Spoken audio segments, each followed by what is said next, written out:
Hello, I'm Keith Halliday. Welcome to Our Yukon Commissioners, a series about the Yukoners who have held that important but always evolving role of Commissioner of the Yukon Territory, going back from today back to the 1960s. Today I'm very honored to have with us the Honorable Ione Christensen. Ione, thank you for joining us. Thank you, Keith. Before we begin, let's just go through your background before and after you were Commissioner. You, of course, grew up in Fort Selkirk and Whitehorse, a daughter of the legendary RCMP officer G.I. Cameron. And an impressive set of firsts in your own right.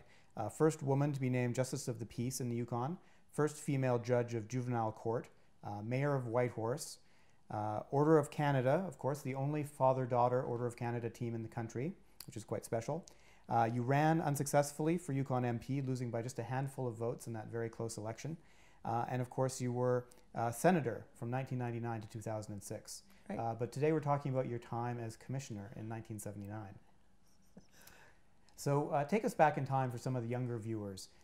What was the Yukon like in 1979? How was it different from today? What was the setup when you took office? Well, it was a very different time. We're looking at 36 years here, 1979. It was a time of change. It was on the high of our ups and downs that we get in our cyclatory periods that we get in the Yukon. The territory had just had its first election on party lines.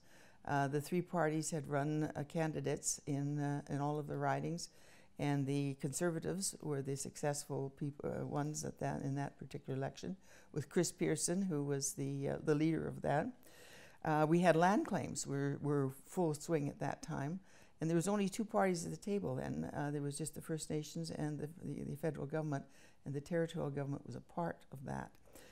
We had a pipeline coming down the Alaska Highway. The Mackenzie had gone to Berger was here having hearings, and we were supposed to have one coming down the gas pipeline, and with all the problems and all of the advantages that might have brought us. And so that was a big thing, and there was a lot of speculation on that. Faro was still a fully operating mine. White Pass was still running into Whitehorse from Skagway and hauling ore back down to Tidewater. And Whitehorse had a copper mine operating right in its boundaries.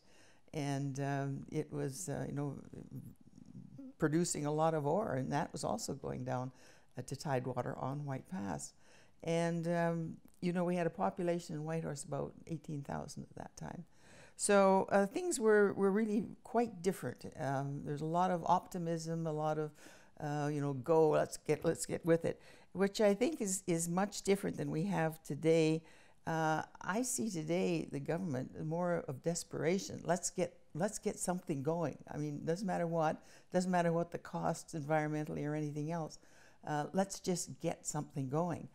And I think for the first time, you're seeing a lot of pushback from the public. I haven't seen that before, and I think it's because the Northerners in particular have a great sense of what's happening in climate change, and most people that are living in the North now are here as a lifestyle. The environment is very, very important to them, and they like clean air and they like their clean water. They know that we have to have development, but they want it done in a very environmentally friendly way, and there's a lot of pushback, and I think that's very good. So, the go-go 1970s, Whitehorse was a city on the move. Yep. What was it like when you got the call from Ottawa, presumably from Prime Minister Trudeau's office, suggesting the commissioner position?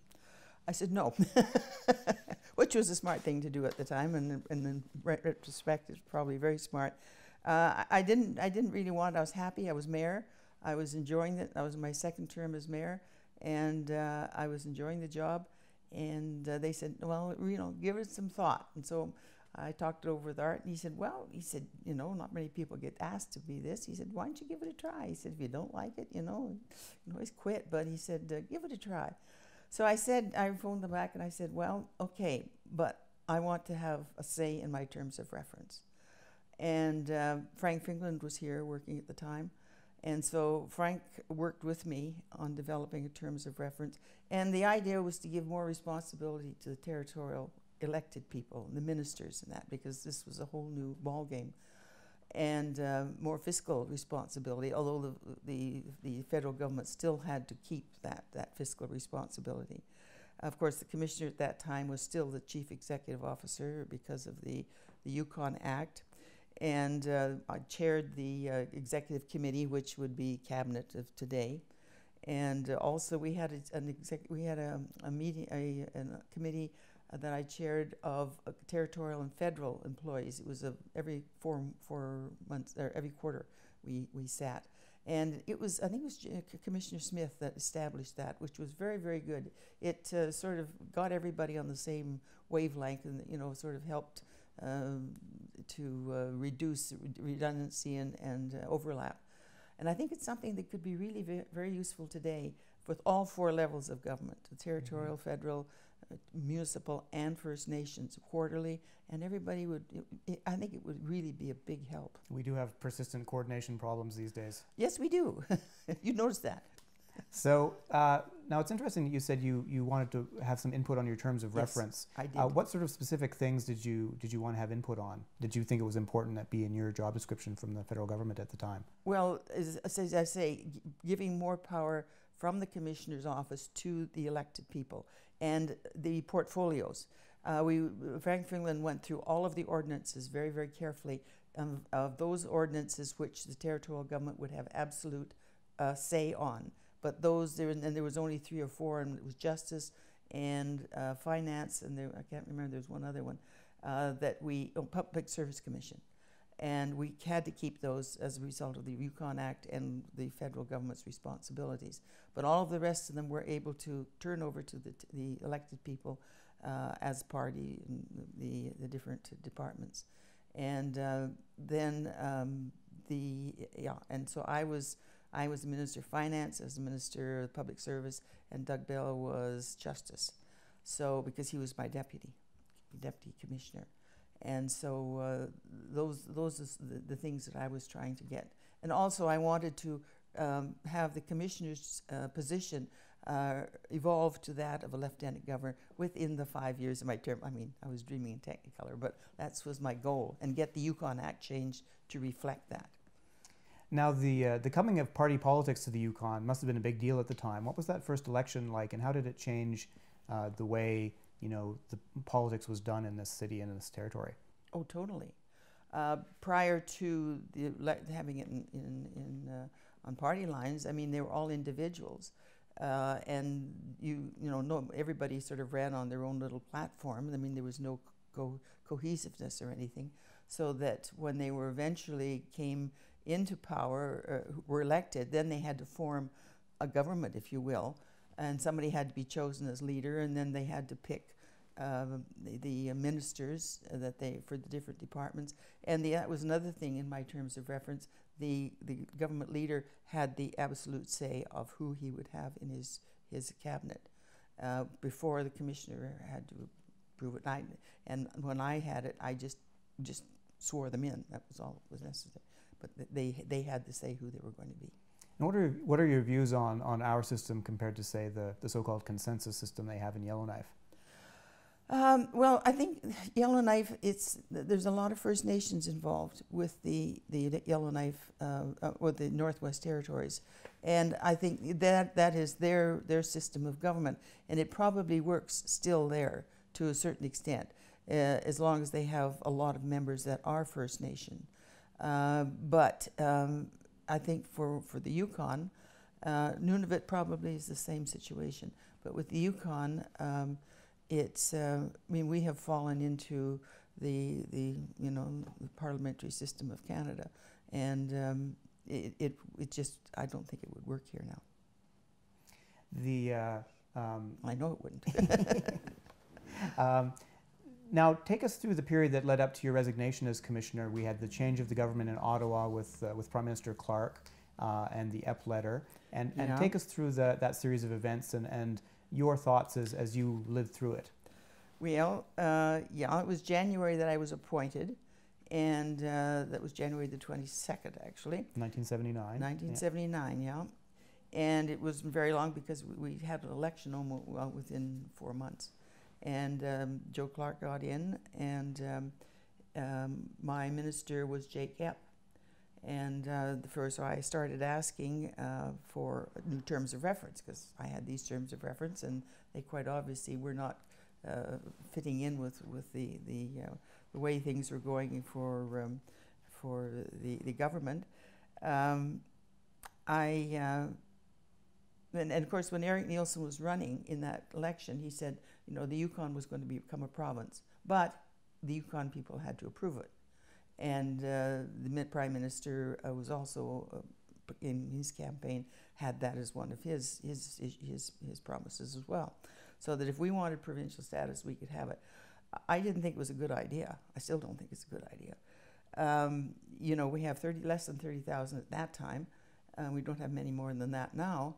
And if we would become a province, our transfer payments are based on mostly in population for a lot of those.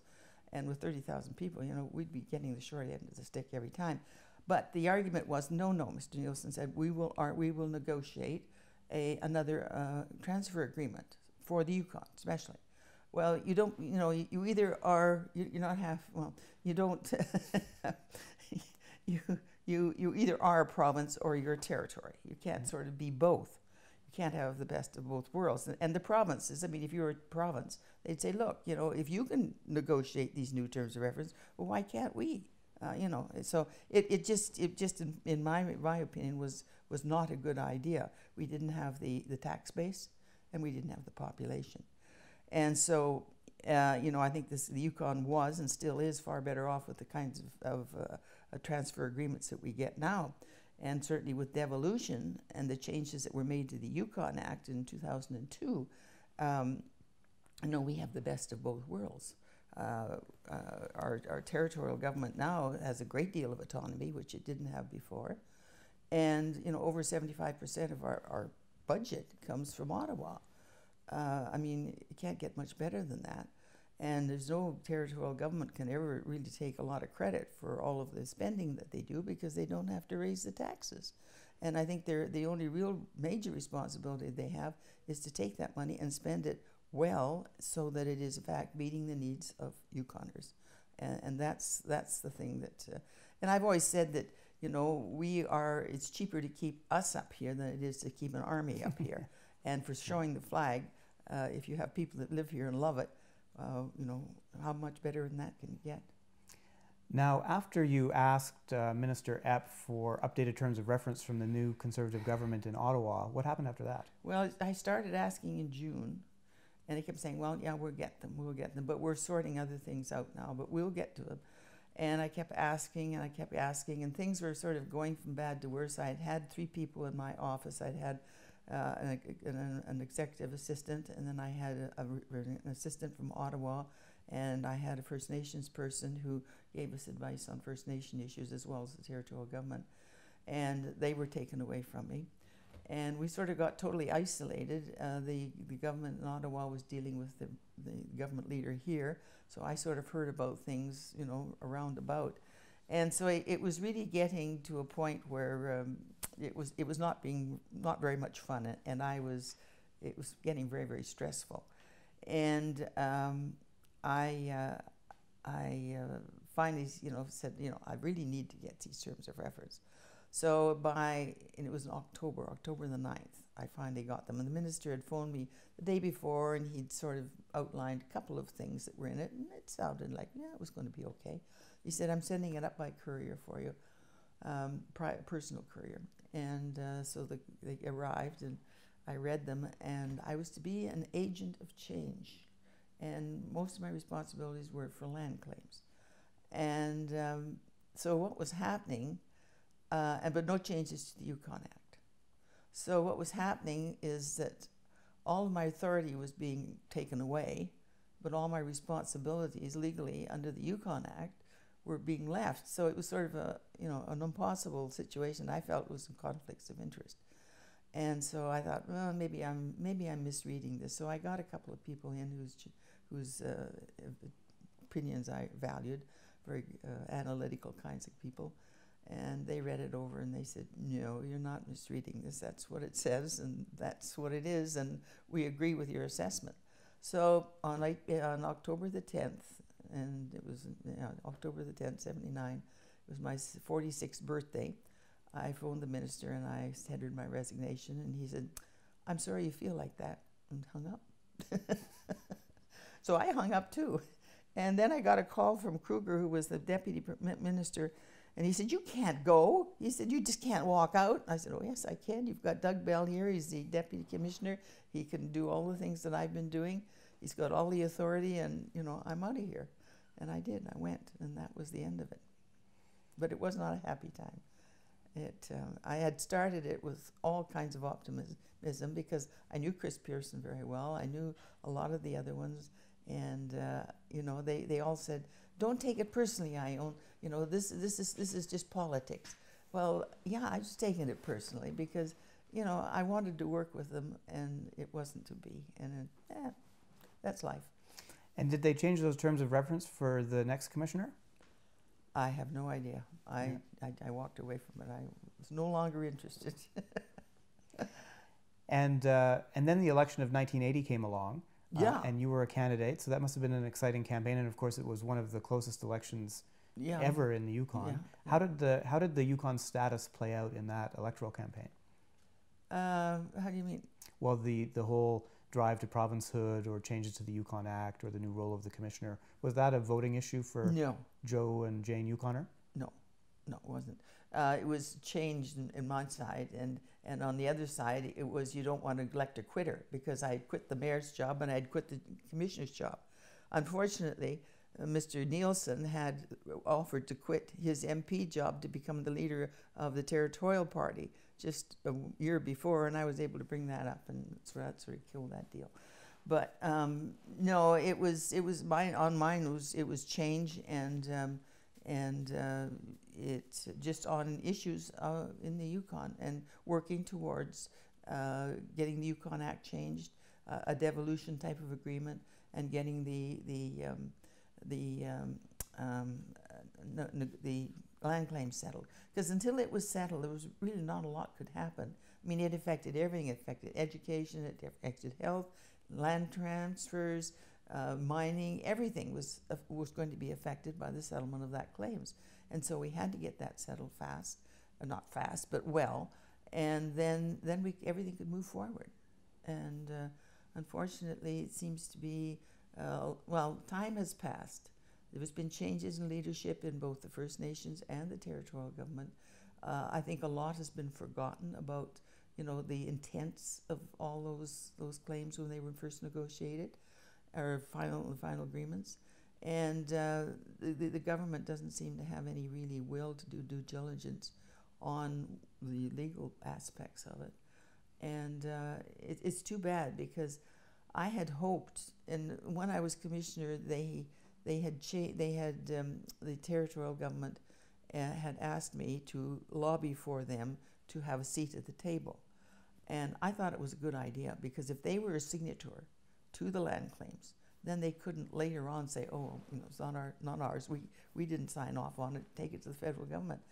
The federal government didn't want them there, nor did the First Nations, because they said, "Oh, they'll make it delay." But I thought that because if they were forced to be a signator, not a force, but if they agreed to it and signed off, then there would be an ability for them to work with the First Nations and to be able to have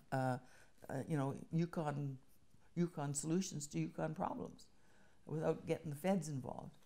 It hasn't worked all that well, but I had hoped it would. You mentioned that maybe as the generations have changed in the leadership of the First Nations and the Yukon federal government, some ideas have changed or been lost. What would those be? Well, I can't quite. I can't really tell you. I think having the processes set in place so that they can have regular dialogue and keep each other informed on what's happening. And I think that process is probably broken down more than anything else.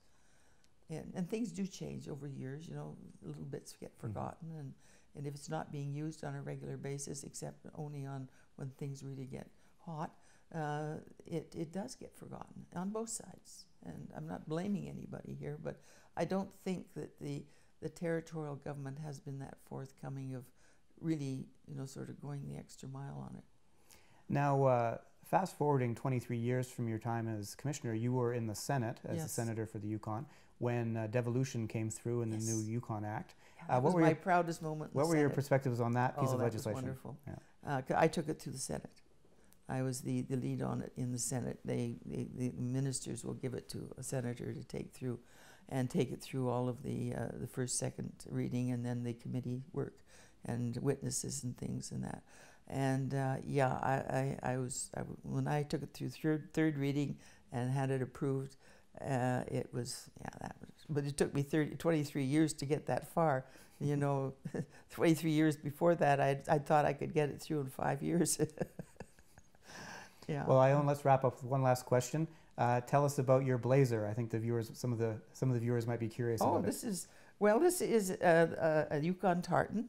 I had it made when I was being sworn in as commissioner, and I'm still wearing it today, but I don't think I can button it up quite, so that's okay. But the Yukon tartan is it's a beautiful tartan. I love it. I've got quite a few things out of it.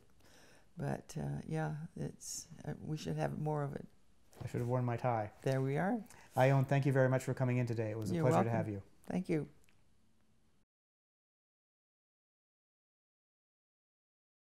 Today, we're very lucky to have with us Mr. Doug Bell. Mr. Bell, welcome. Thank you. Now, prior to being commissioner, I should tell the viewer about your fascinating life. After high school, you joined the Royal Canadian Air Force and became a wireless air gunner. Then after the war, a radio operator across quite a few places in the Northwest, including a time as officer in charge at Watson Lake. Then here in Whitehorse, a stint on City Council, and then you moved into the Commissioner's office, but at first as Deputy Commissioner in 1977. After the Commissioner job, which of course we'll come back to, you were publisher of the Yukon News and of course awarded the Order of Canada in 1989. But first of all, let's just go back to the late 70s when you first took office. For the younger viewers out there, tell us what the Yukon was like at the time, what was on the agenda, what was going on here at the time. Well, it was just normal. There wasn't anything exciting until this began to happen. And it was the beginning of something that had been a century in the making, actually. We didn't know it was happening because there was a great deal of behind-the-scenes manipulations going on. And the public and myself weren't privy to it, but it was happening. But you personally sort of encapsulate the change in the Commissioner's office from being an executive role to its role that's now more like a lieutenant governor in a province. Yes. When you took office as Deputy Commissioner, you know, what happened on day one? You once joked to me there was no owner's manual. You know, what happened to you as Deputy Commissioner? Well, this is no exaggeration. The first person to come to see me on my first day, he was dressed in a suit, and and he said it was private, so my secretary let him in. And he wanted me to fix a parking ticket.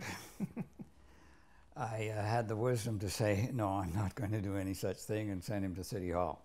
But that was my first introduction, which I thought was, I don't know if it was prophetic or not, but things began to happen shortly after that.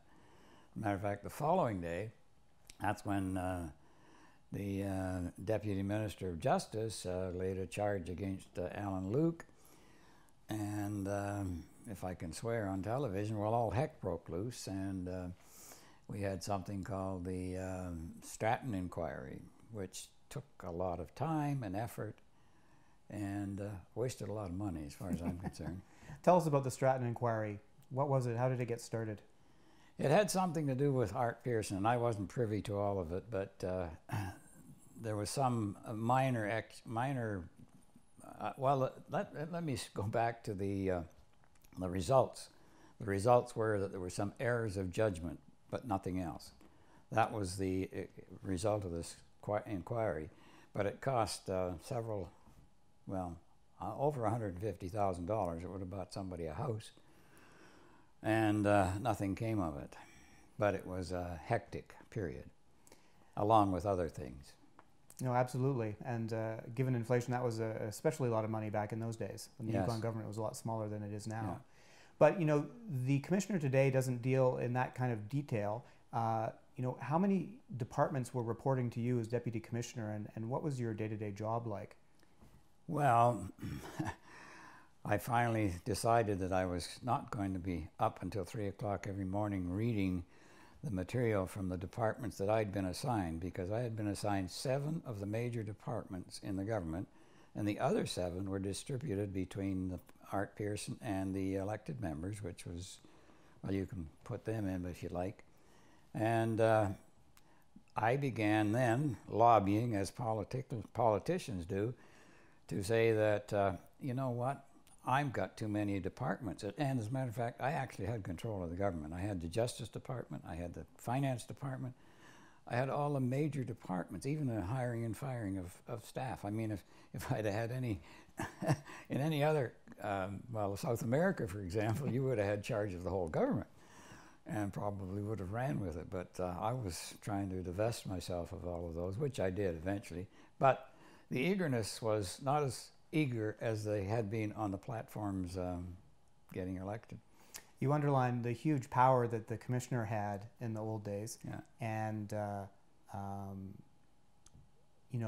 but at the same time, you were in a transitional phase. Yeah. There were a few politicians, elected politicians, on the territorial council. Right. So you had it must have been a strange sort of partnership at work every day with a little bit of the old model, but also some new politicians coming in. How did that work out on a day-to-day basis? It worked fine. Well, see, I was brand new to everything. I had been in the government. Everybody thinks that because I was in the government with the Department of Transport that I knew all about the government, but I was in the operational side, and we worked 24/7, as they say today, and it was a totally different atmosphere. I didn't have the bureaucracy that I ran into when I joined the Yukon government, because when something broke down in DOT when I was there, we fixed it. It didn't matter what time of the day it was. We didn't matter if there was a storm or anything. We had to get out there and fix it because aviation and airplanes full of people were depending on it.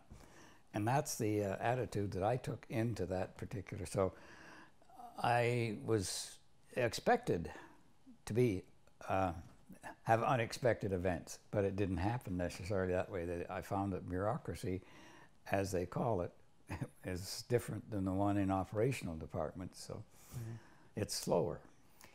And then just a couple years later, of course, we had the election of the Clark government in Ottawa, responsible government arriving in the Yukon through the EP letter. Yes. And then you took over as commissioner. Yes. And so how was that second iteration of your time in the commissioner's office, this time as full commissioner but with a new system?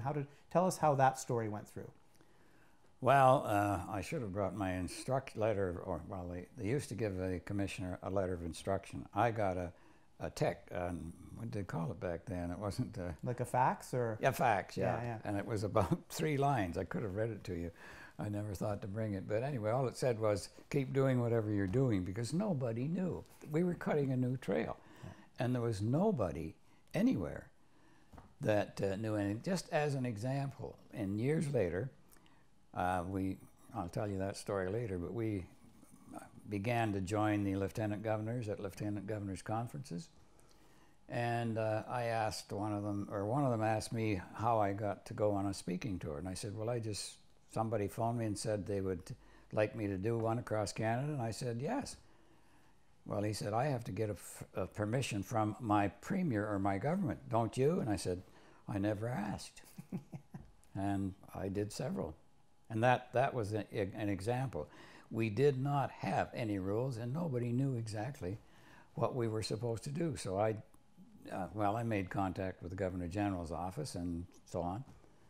And as a matter of fact, I could probably tell you the story that I was working with Ed Schreier, and the commissioners were not invited to the Lieutenant Governor's conferences, but perhaps should have been. So one day, he invited me and Pearl down to a Scout Jamboree in CB, Alberta, which was rather interesting. It was became the 5th largest community in Alberta overnight. Anyway, we were walking across a field, and I said, when we met him, I said, I'd like to ask you a question sometime this afternoon, because he was crowded and entourage and all that sort of stuff. During the walk across the field, he called me forward, and him and I were walking, and I said, just all by ourselves, and I said, he said, you wanted to ask me a question. I said, yes. Have you ever considered asking the commissioners to come to the lieutenant governor's conferences? And he said, no. Do you think they'd come? And I said, well, I can only speak for half of them, but yes. And that's how we, and it's not on paper anywhere, and that's the kind of thing that I began to do, because nobody was suggesting anything, so I talked to him. As a matter of fact, another one of the cases was, believe it or not, I had Charles and Di going to come to the Yukon. It was set, doing the same thing, and what happened? She got pregnant. Oh. Bingo, it was gone. But he had actually, I could tell you that story, but it's the same kind of thing. He was the kind of individual that I could phone, talk to him, and him and I got along. And he would just, and he had a photographic memory, so you didn't even have to write anything down to him. If you told him and asked him something, it was there. Well, it must have been very useful to have relationships like that with responsible government being new to the Yukon. Yeah. You know, signing bills into law, the more ceremonial aspects of the job, how to balance, not keep staying out of the day-to-day politics. Yeah. Well, the ceremonial aspects of it was rather, one of the interesting aspects was, you know, all of the bills, regardless of the political process, they had to be signed by the commissioner, and still do. And one time I was in Ottawa doing something, and I don't know what it was, and the Department of Justice in Ottawa phoned me, and I thought, oh boy, what did I do? Why are they after me? And they had received a document, some legislation, and it had been signed by the then Minister of Justice, Clark Ashley. And he said, Mr. Bell, could you come over? And so I came over, and he said, it doesn't matter who signs this. Everybody in the Yukon could sign it, but if your name's not on it, it doesn't become law. So would you please sign this for us? And so I had to come back, and that was how we learned. We, you know, told the government leader, and that's what he was called then. And so step at a time, that's all. So no extended vacations off grid for the commissioner? No, oh no, no. No, as a matter of fact, when I retired, I think I had 2 or 3 or 4 months of holidays backed up. I just didn't have time. So take us back to 1979 and, you know, responsible government coming to the Yukon. What changed? You know, we read about it in the history books now as being a big, you know, epoch-changing event. But at the time, how different did things seem, you know, a month or two later? Well, in my case, because I was so new at it, I didn't have the past experience of other commissioners like Jim Smith and so on. So it was almost like I was learning a new job, and I didn't find it as difficult, I guess, as others would have if they'd had, say, several years with or all the responsibilities, and suddenly all of the responsibilities are gone. I didn't have that problem because I was being trained as I went. And Ottawa weren't a lot of help either, because they didn't know what was, you know, there was no written rules. That was the seal. Yeah, because we were the first territory to do it.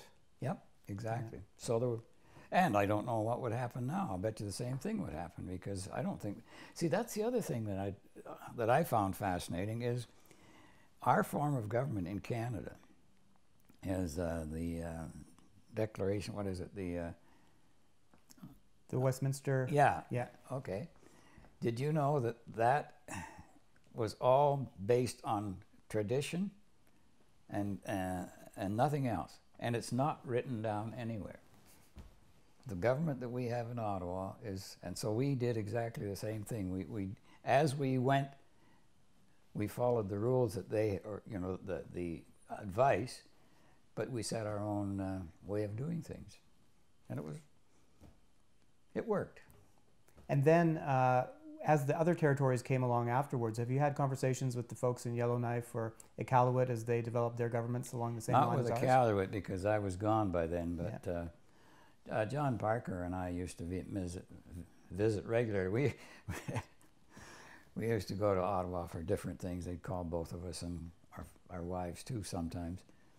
And we would have our annual conference, the two of us at a supper table somewhere, and go over that kind of thing. But that was all there was. Now, the early times when you were commissioner, that was before the big increase in federal funding and the territorial formula. Yeah. So money must have been tighter. It was. What was, tell me a little bit about that. How was governing the Yukon different in those days? Well, I can only speak from my budget, and I had a small budget from the Ottawa, from federal coffers, and in the Yukon, I would just, if I was going to, like the Commissioner's Ball, for example, and I did a lot of, what would you call it, manipulation, for example. CPR, just as an example, CPR were going to Australia for a corroboree, a tourism corroboree, and they wanted me to go.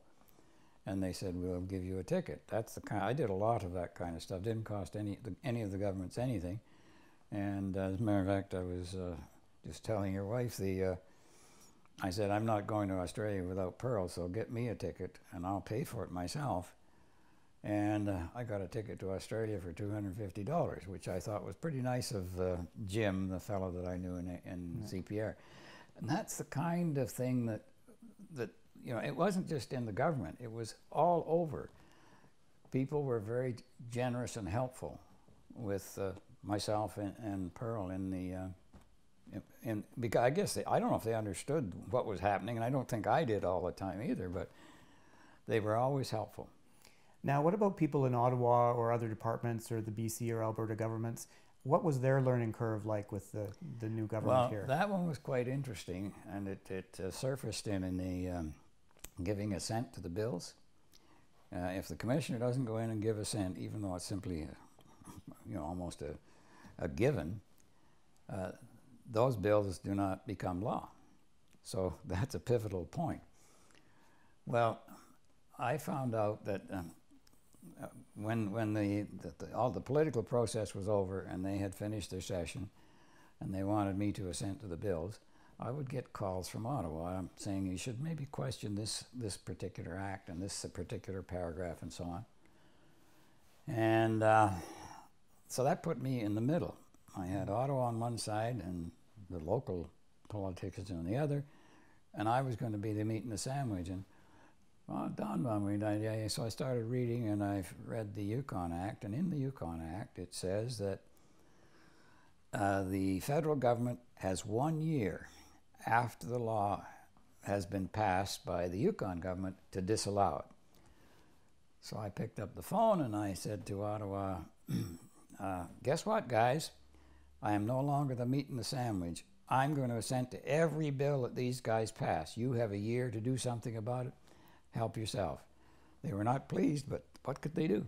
See, that was what I mean by making the rules as we went. And it worked just fine. And I did have the one bill that I had to sign that I mentioned, and that was it.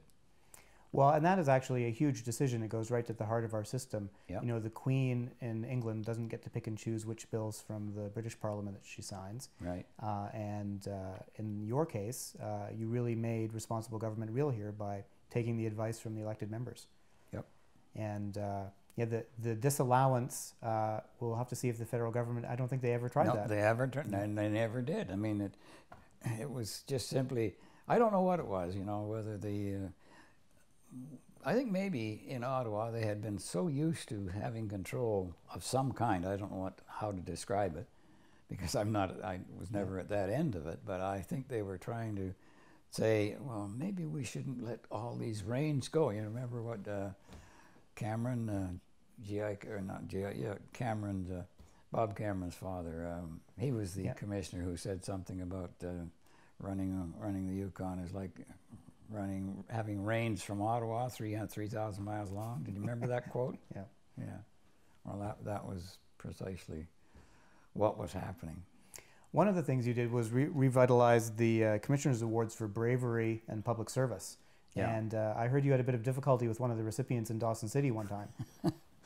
Well, that was neat. It was the very first one, and so we made a fuss about it, and it was at the Commissioner's Ball. And it was Joe Castellarin, and Joe he was just finishing up his hotel, or redoing it or whatever, and he was hands-on owner. and he was in his coveralls and so on, and I phoned his wife. In every case, I would phone the family and say, do you want it to be a surprise, or do you want it, you know, whichever way they wanted to do it from the family perspective, that's the way I did it. And she said, well, Joe's not coming. And I said, oh. So then I got off the phone with her and called the Mounties. And I said, do you think you could do I don't know what you call it, but a citizen's arrest for me? And they said yes. So I called his wife, and she got his clothing ready. And the Mounties picked him up, brought him to the Palace Grand. And his wife took him in the back, and he had to put his dress clothes on. And we made the presentation. And as soon as the presentation was over, he went back to work. Now, that was the very first one. All the rest were a cinch after that. A hardworking man. Oh, he was. He was just, I mean, it was just so typically Yukon. That's what was so neat about it. And you know, everybody that hears the story thinks they feel the same as I do. It was Joe. I mean, that was Joe. He was just he was just a good guy to work with. Very good. What do you think you learned while you were commissioner? Ooh, boy, people. If you reach out and help people, they'll reach out and help you back. And I got lots of help. Pearl and I it was just wonderful. Well, for example, the levee. We started the levee, we moved it into the government building. I had a little problem there too. It took me, the first one I had was in the hotel, the Klondike Inn. But we opened it up to the public, took the booze out, and said it's going to be a family event. And I had the gal downstairs in the cafeteria made a special cake, a great big one, you know, 3 or 4 feet long and so on. And it was decorated by a master, and some of them were just absolute works of art. And then turned that event halfway through the levee, and I had them for 3 hours from 2 till 5, and they've knocked them down to 2 hours now. But halfway through, I would have a cake cutting and get the children, and there was always children there, and get 1 or 2 of the children to be involved, just like a birthday. And it was a lot of fun. And then brought music in, and Hank and the guys, and sometimes the bagpipers and all that kind of thing. The biggest one I think we had 800 people there. And you know what it was? It was 40 or 50 below that particular year, and I thought, oh boy, we won't get very many people. It was remarkable. I'm not kidding. I didn't count to the count, but the counting was approximately 800 people, and I thought, wow. Those are great events. Yeah, well, they all were. I mean, they were so much fun, but yeah. Well, Mr. Bell, thank you very much for joining us today. It was a delight to have you on our Yukon Commissioners. Thank you. It was fun.